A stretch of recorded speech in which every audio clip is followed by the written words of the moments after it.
안녕하세요. 손가락복음 선교회 지휘자 강사입니다. 오신 것을 진심으로 환영하며 해피 바이블을 열어가도록 하겠습니다. 오늘 증거드릴 말씀의 제목은요. 261강 멸망의 아들 영의 부활과 자격이라는 제목으로 하나님의 말씀을 나눠보는 시간을 갖도록 하겠습니다. 계시록 17장 10절을 보시면 또 7 왕이라 5은 망하였고 하나는 있고 다른 이는 아직 이르지 아니하였으나 이르면 반드시 잠깐 동안 계속하리라 라고 기록되어 있습니다. 여기에서 보시게 되면은 멸망의 아들 영의 부활이라겠잖아요. 영적으로 이제 부활을 하는데 계시록 17장 10절에 보시게 되면은 중간에서 다른 이는 아직 이르지 아니하였으나 그랬잖아요. 그래서 이르는 자가 있다는 것이죠. 영으로서 이르는 자가 있는데 이르면은 반드시 잠깐 동안 계속하리라라고 했고요. 전에 있었다가 시방 없어진 짐승은 8째 왕이라고 했고요. 7 중에 속한 자라고 했습니다. 그래서 8째 왕인데 7 중에 속한 자라는 것을 볼 때 영적으로 이제 부활을 하니까 왕으로서는 8째 왕이지만 7 중에 속하는 그러한 자라는 것을 볼 때 멸망의 아들의 영이 다른 사람에게 임한다는 것을 알 수가 있습니다. 계시록 17장 9절에 보시게 되면은 지혜 있는 뜻이 여기 있으니 그 7머리는 여자가 앉은 7 산이요 그렇게 말을 하면서 7 왕이라고 했고요. 5은 망하였고 하나는 있고 다른 이는 아직 이르지 아니하였다고 했습니다. 이르면은 잠깐 동안 이제 계속 한다는 것은 그 짐승의 시대를 하나님께서 한때를 주셨는데 계시록 13장에 보시게 되면은 42달 동안 일할 권세를 주셨다고 했습니다. 그래서 그 영이 이르게 되면은 42달 동안 계속 일을 한다는 것을 알 수가 있습니다. 이 멸망의 아들은 자기를 가리켜서 하나님이라고 했지요. 데살로니가 후서 2장 4절을 보도록 하겠습니다. 저는 대적하는 자라 범사에 일컫는 하나님이나 숭배함을 받는 자 위에 뛰어나 자존하여 자기 스스로 이제 존귀하다고 생각하죠. 하나님 성전에 앉아 자기를 보여 하나님이라 하느니라. 그래서 자기를 가리켜서 하나님이라고 하는 자가 이제 멸망의 아들이라고 했고요. 이 자가 계시록 28장 2절 에스겔서 28장 2절에 보시게 되면은 이제 자기를 가리켜서 하나님이라고 신이라고 하는데 바다 중심에서 또 신이라고 한다고 말씀에 기록되어 있습니다. 그러면 이 붉은 옷을 입고요. 금분장을 했다고 했거든요. 이 멸망의 아들이 말씀을 보도록 하겠습니다. 예레미야 4장 30절을 보시게 되면은 멸망을 당한 자여 내가 어떻게 하려느냐 내가 붉은 옷을 입고 금장식을 단장하고 눈을 그려 꾸밀지라도 너의 화장한 것이 헛된 일이라. 그래서 붉은 옷을 입었다고 했잖아요. 이 붉은 옷을 입은 자는 이제 음녀도 이제 붉은 옷을 입었죠. 같은 족속이라는 것을 알 수가 있습니다. 계시록 17장 4절을 보도록 하겠습니다. 계시록 17장 4절에 보시게 되면은 여자는 자줏빛과 붉은빛 옷을 입고 금과 보석과 진주로 꾸미고 손에 금잔을 가졌는데 가증한 물건과 그의 음행에 더러운 것들이 가득하다고 했습니다. 근데 우리가 이제 눈으로 볼 적에는 붉은 빛을 옷을 입고 입은 것을 볼 때 화려하지요. 화려하고 금과 보석과 진주로 꾸몄으니까 얼마나 번쩍번쩍하고 아름답게 보이겠습니까? 손에 금잔을 가졌다고 했거든요. 그러니까 우리 육적인 눈으로 보게 되면은 정말 부러운 그러한 대상이죠. 근데 여기 멸망의 아들이 보면은 멸망을 당한 자가 보면은 붉은 옷을 입고 금장식을 단장을 했고 많은 사람들 앞에 아름다움으로 이제 보여지는 이 멸망의 아들은 계시록에 가서는 이제 음녀로 이제 출연을 하는 그러한 자라는 것을 알 수가 있습니다. 바닷 가운데 있다고 그랬죠. 바닷 가운데. 에스겔서 27장 4절을 보도록 하겠습니다. 내 지경이 바닷 가운데 있으며 너를 지은 자가 내 아름다움을 온전케 하였도다.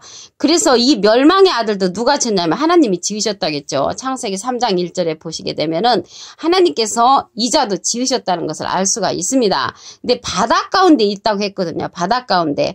그럼 이 바닷 가운데 많은 물 위에 앉은 그 자가 음녀라고 했거든요.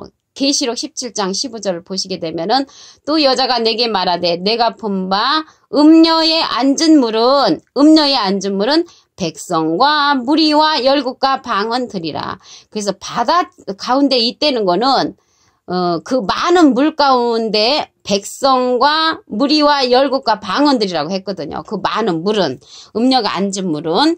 그래서 여기에서 보시게 되면은 바닷 가운데 있는데 그 바닷 가운데 있는 그 물은 백성과 무리와 열국과 방언을 이제 뜻하고요. 이러한 음녀의 말이 입술에 이제 꿀을 떨어뜨리며 그 입은 기름보다 미끄럽다고 했거든요. 잠언 5장 3절에 보시게 되면. 그러니까 꿀같이 달달한 말씀을 증거해 주니까 많은 사람들이 그곳에 갈 수밖에 없습니다. 근데 진짜 하나님의 생명의 말씀은 무교병이라고 했거든요. 무교병은 실질적으로 우리가 입맛에는 맛은 없습니다. 달달한 말씀, 그러한 말씀이 사실 우리 귀에는 듣기가 좋지요. 근데 하나님의 생명의 말씀은 무교병의 말씀이기 때문에 진짜로 그러한 말씀을 찾는 자 외에는 그렇게 재밌거나 달달한 말씀으로 들려오는 자는 극히 적다는 것을 말씀을 통하여 알 수가 있습니다. 그리고 성경의 예언대로 또한 이런 멸망의 아들은 성경의 예언대로 바다 중심에서 죽게 됩니다.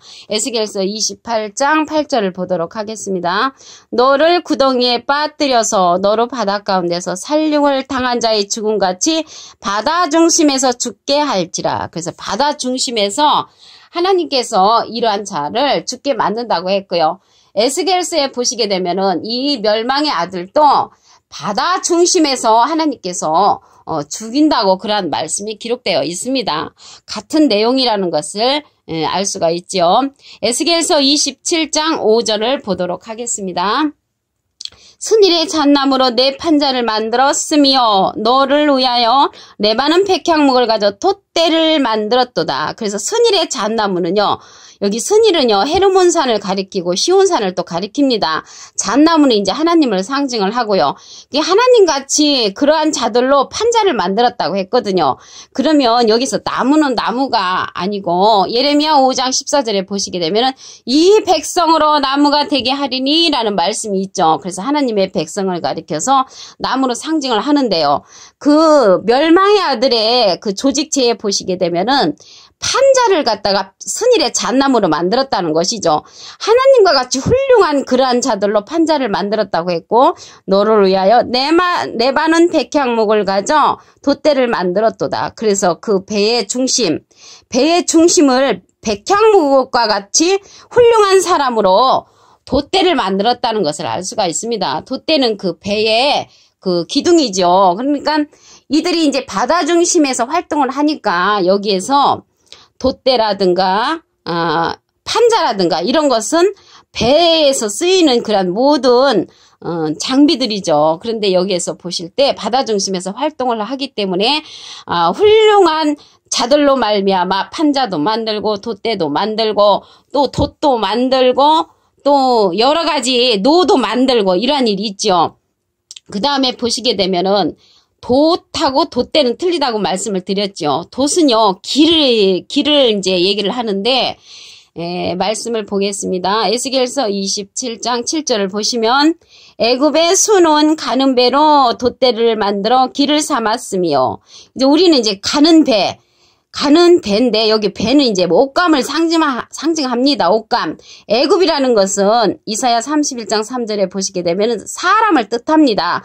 그래서 사람의 수놓은 옷감으로 길을 만들었다는 것이죠. 근데 우리는 하나님의 옷으로 길을 만들어야 되잖아요. 길을 삼아야 되잖아요.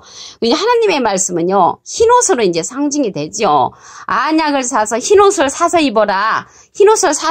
그런 말씀이 있죠. 계시록에 보시게 되면. 그래서 하나님의 옷은 흰 옷으로 이제 상징이 되었는데, 이들은 애굽에 수놓은 사람들이 만들어 놓은 그 가는 옷감으로 돛을 만들었다고 했고요. 엘리사 섬의 청색 자색배로 차일을 만들었다고 했습니다. 청색 자색 옷감으로 차일, 하나님을 막았다는 것이죠. 차라는 것은 막았다. 일은 해를 막았다는 거죠. 일이 이제 해를 상징을 하는데, 해는 시편 84편 11절에 보시게 되면 하나님을 이제 상징을 합니다. 그래서 사람이 만든 청색 자색 옷감으로 하나님을 이제 차단을 했다는 것을 알 수가 있고요. 그래서 하나님은 흰옷으로 상징을 되었기 때문에 여기에서 청색, 자색 배로는 자기들이 만든 그러한 말씀으로 하나님을 차단을 했다는 것을 말씀을 통하여 알 수가 있습니다.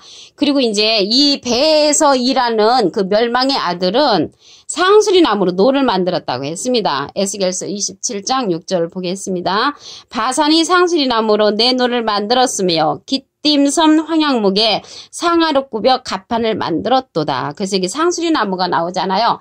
상수리 나무는 스가랴 11장 2절에 보시게 되면은 너 잣나무여 곡할지어다. 백향목이 넘어졌고 아름다운 나무가 해멸되었도다. 바산의 상수리 나무여 곡할지어다. 그래서 상수리 나무는 곡소리 나는 그러한 말씀을 증거하는 자로서 노를 만들었다고 했고요. 깃딤섬 황양목에 상하를 꾸벼 갑판을 만들었다고 했는데요. 여기서 깃딤섬이 나오잖아요. 깃딤섬에는 하나님께서 원치 아니하는 그러한 나무로서 상하로 또 갑판을 만들었다고 했습니다. 근데 여기에서 보시게 되면은 아까 보니까 백향목을 가져 돛대를 만들었다고 했는데 백향목은 향기가 100리까지 가는 아주 훌륭한 그러한 차로 돛대를 만들었다는 것을 볼 때 이 멸망의 아들이 조직체를 보면은 많은 눈으로 볼 때 인간적으로는 훌륭한 사람들로 조직이 탄탄한 조직입니다. 그러나 하나님께서 말씀을 하시기를 이들은 나중에 멸망한다고 했습니다. 민수기 24장 24절을 보도록 하겠습니다. 깃딤 해변에서 아까 깃딤섬이 나왔죠. 깃딤 해변에서 배들이 와서 아수르를 학대하며 에벨을 해롭게 하리라마는 그도 멸망하리로다. 근데 멸망을 하는데 참 신기한 건 하나님이 창조도 하셨고 이들을 끝에 가서는 이제 멸망도 시키는데 창조도 하나님 마음이시고 멸망시키는 것도 하나님의 마음이신 줄로 믿습니다. 그리고 여기 상하를 꾸며 갑판을 만들었다고 했잖아요. 궁에 대해서 한번 보도록 하겠습니다. 아모스 3장 15절을 보시게 되면은 겨울궁과 여름궁을 치리니 상하궁들이 파멸하여 큰 궁들이 결단나리라. 이는 여호와의 말씀이니라. 그리고 커다란 궁들이 결단난다. 없어진다는 말씀이죠. 그래서 멸망의 아들이 영의 부활과 자격을 다시 한번 보시면 계시록 17장 10절 또 7왕이라 5은 망하였고 하나는 있고 다른 이는 아직 이르지 아니하였으나 아직 이르지 아니한 자가 이제 이르게 되면은 멸망의 아들이 영의 부활이 돼서 잠깐 동안 또한 자기네들이 할 일을 계속 한다는 것입니다. 얼마 동안 계시록 13장에 보면은 42달 동안 계속 일을 한다는 것을 알 수가 있습니다. 영의 부활이라는 것을 알 수 있는 그 내용은 계시록 17장 11절에 보시게 되면은 전에 있었다가 시방 없어진 짐승은 8째 왕이니 8째 왕인데 7 중에 속했다고 했거든요. 그래서 영으로 부활을 하기 때문에 왕으로서는 8째 왕이지만 7 중에 속한 자라는 것을 알 수가 있습니다. 이는 이제 하나님 성전에서 하나님이라고 하는 자라고 했죠. 데살로니가후서 2장 4절을 보겠습니다. 저는 대적하는 자라 범세 일컫는 하나님이나 숭배함을 받는 자 위에 뛰어나 자존하여 하나님 성전에 앉아 자기를 모여 하나님이라 하느니라. 그래서 하나님 성전에 앉아서 하나님이라고 하는 자는 멸망의 아들이라는 것을 알 수가 있고요. 에스겔서 28장 2절에도 보시게 되면은 바다 중심에서 또 하나님이라고 한다고 했습니다. 그래서 바다 중심에서 하나님이라고 하는 자는 계시록에 가서 보시게 되면은 음녀가 나오죠. 음녀는 많은 물 위에 앉아서 많은 짐승을 이끌고 다니는 그런 자죠. 짐승이라니까 그런 짐승이 아니고 하나님께서 그를 또 다 지었다고 그랬죠. 창세기 3장 1절에 보면은 그래서 많은 물 위에 앉은 음녀는 그 많은 물이 그 바다의 물이잖아요. 그 많은 물은 어떤 것을 상징을 하냐면 계시록 17장 15절에 보시게 되면은 또 천사가 내게 말하되 내가 본 바 음녀에 앉은 물은 백성과 무리와 열국과 방언들이라고 했습니다. 그래서 끝내 가서는 하나님께서 이 멸망의 아들도 창조를 했지만 끝내 가서는 이들도 멸망을 시킨다고 했습니다. 오늘 261강 멸망의 아들 영의 부활과 자격이라는 제목으로 하나님의 말씀을 나눠보는 시간을 가졌습니다. 감사합니다.